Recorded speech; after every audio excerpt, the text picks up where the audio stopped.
Calculated momentum. First, some food for thought. Water is fluid, soft and yielding, but water will wear away rock, which cannot yield and is indestructible, or so it seems. As a rule, whatever is fluid, soft and yielding will overcome whatever is rigid and cannot yield. Lao Tzu. Going to the gym has become a staple of my life. At this point, I feel bad when I don't go. 5 years straight, preaching consistency, living consistency, showing up when I don't feel like it, showing up when I did. That part I had down. But the more days I logged, the more a quiet disappointment started creeping in. Because I didn't look like someone who had been going to the gym for 5 years. I still had the body of someone 3 weeks into a New Year's resolution. And that was hard to sit with. Because the effort was real. The time was real. The sacrifice was real. But the mirror wasn't reflecting any of it back. I hit a crossroads. Do I stop? Do I just say forget it? Accept that I won't get there and chalk up 5 years to wasted motion? Or do I actually face the problem with no excuses and figure out what's missing? Then it hit me. What got you here won't get you there. Consistency was never the problem. Consistency was just the floor. I had been showing up for years, but I hadn't been dialed in. More days, same result. More effort, same ceiling. I wasn't missing discipline. I was missing precision. I started peeling back instead of piling on. I found the workouts that actually worked for my body and stopped chasing programs built for someone else. I started meal prepping, not because it was trendy, but because weighing it was costing me more. I cut candy and chips during the week. Started tracking macros, monitoring body fat, logging cardio, not obsessively, precisely. Each week, a little more dialed in, a little less fluff, a little more signal. The results didn't come from doing more.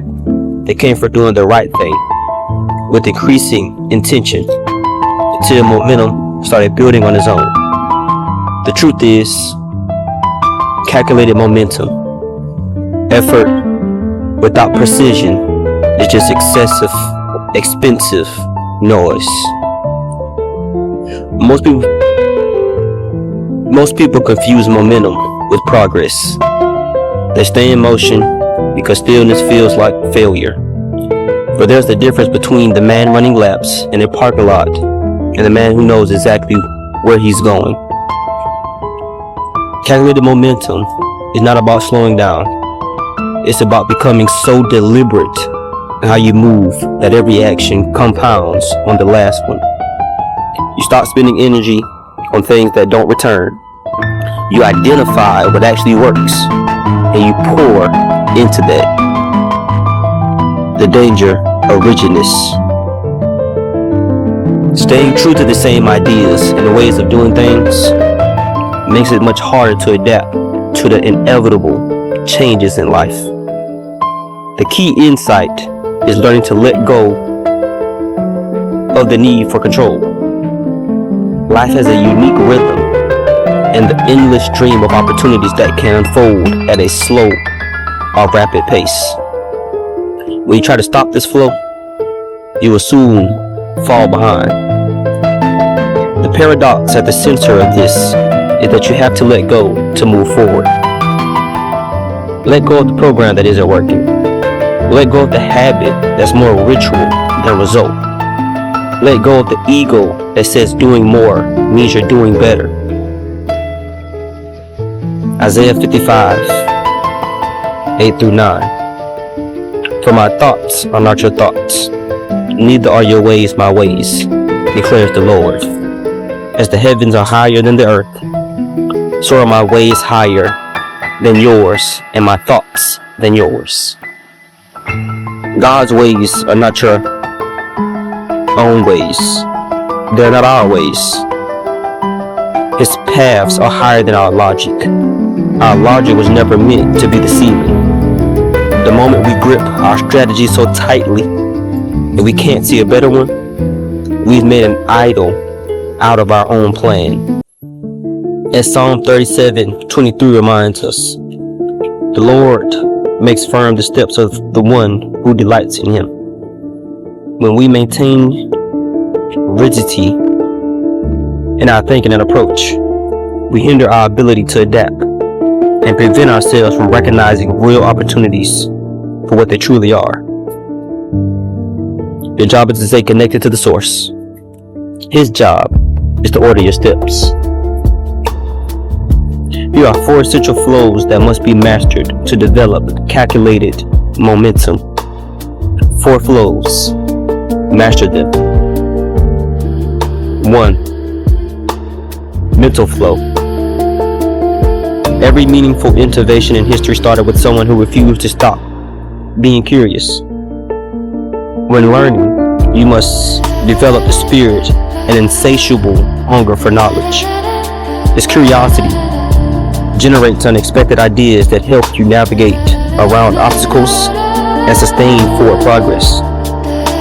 Mental flow is the discipline of staying open, questioning what you think you know, absorbing new information, and letting it reshape your approach when necessary. In the gym, this looks like me actually studying what worked instead of just repeating what I've already done. I stopped assuming and started observing. I kept notes. I tracked variables. The moment I treated my body like a system to understand rather than a machine to punish, the results started speaking. Mental rigidity is the enemy of growth. The second you decide you already know, you stop learning. And the moment you stop learning, you stop adapting. Keep a running repository of what you've discovered. Note apps, journals, voice memos, whatever you actually use, it's up to you. Your future self will be grateful for the breadcrumbs of where you came from, and also the visions of where you want to go. 2. Emotional flow. Your emotions are not the enemy, but unmanaged, they will affect every strategy you have. Forgetting is a skill that you must develop. Your mind often gets stuck on feelings of failures, disappointment, and mistrust. Without realizing, all your strategies become infected by these emotions, causing you to veer off course. This does not mean ignore lessons, but the kind of forgetting that keeps yesterday's frustrations from contaminating today's execution. When the scale didn't move the way I wanted, I had a choice. Spiral into frustration and abandon the system, or counterbalance. Remember what's working. Zoom out. Trust the process that I built, because I built it deliberately. To combat this, you must learn to counterbalance emotional states. When you are fearful, force yourself to act more boldly. When you hate, think intensely about something you love.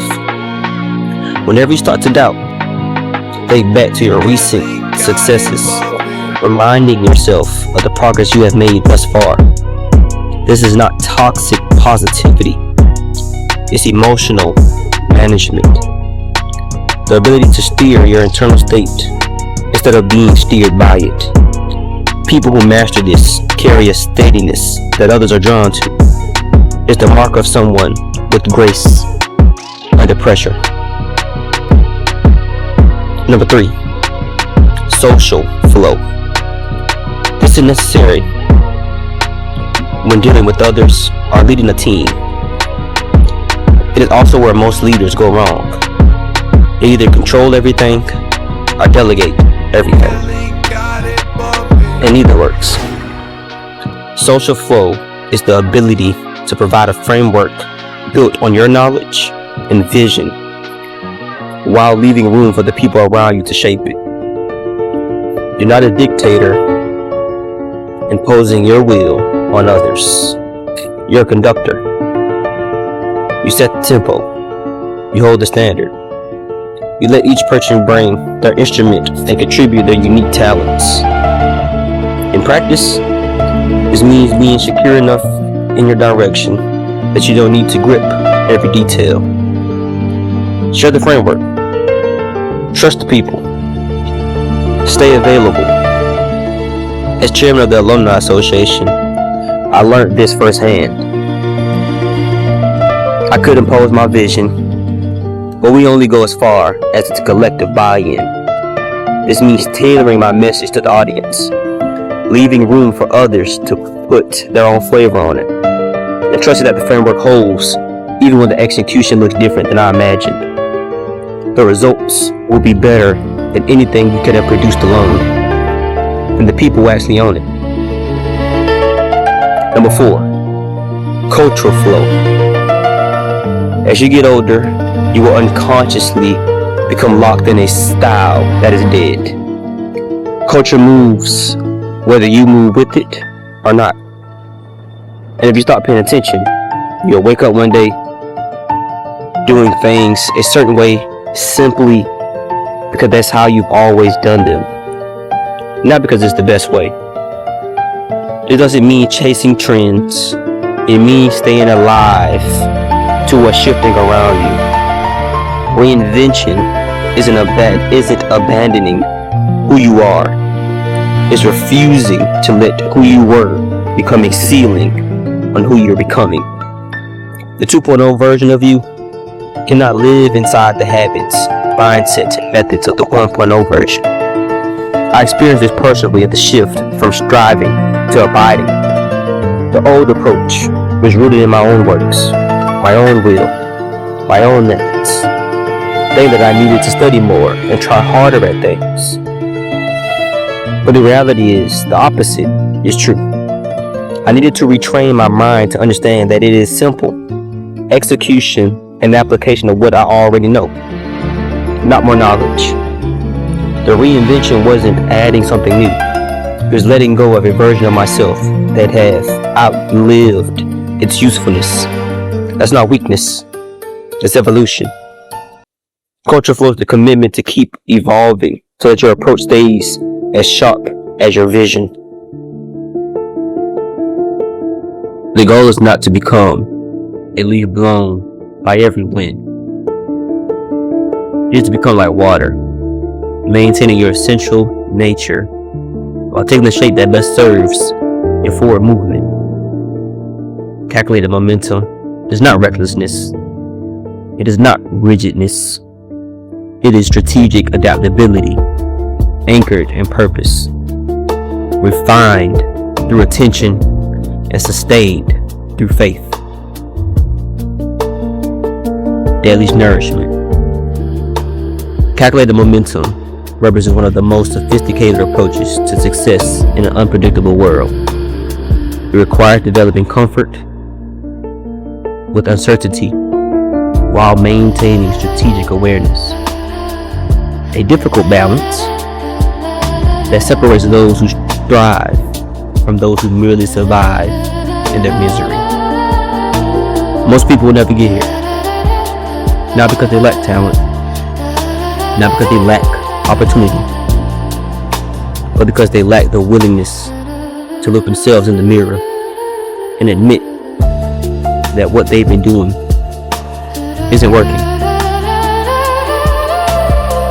That takes a level of honesty that is genuinely rare. This isn't about being wishy-washy or lacking principles. Calculated momentum is not a soft concept. It is one of the hardest things you'll ever practice because it requires you to let go of the identity you built around your methods. The grinder who never stops. The guy who outworks everyone. That was me in the gym for 5 years. Proud of the consistency, but blind to the ceiling. And the ceiling was self-imposed. The 4 flows are not theory, they are diagnostics. Every time you feel stuck, every time the effort starts matching the results, one of these flows have gone rigid. Your job is to find which one and bend it back. Here are ways to develop your own calculated momentum. Weekly flow assessment. Pick one area where you've been adding volume instead of adding clarity. Strip something out. Tighten one system. Measure one variable you have been ignoring. That simple echo of refinement is where your next level lies. Emotional reset. When frustration hits, and it will, counterbalance immediately. Step away. Shift to the opposite state. Gratitude over anxiety. Courage over fear. Zoom out when everything in you wants to spiral. The process works if you trust it. Number 3, monthly reinvention. Once a month, deliberately step outside your current balance. One conversation, one environment, one experience you have never had. Now to taste trends, to stay alive to what is shifting so it does not sneak up on you. Stop adding, start dialing in. Stay focused on your faith, as faith is focus.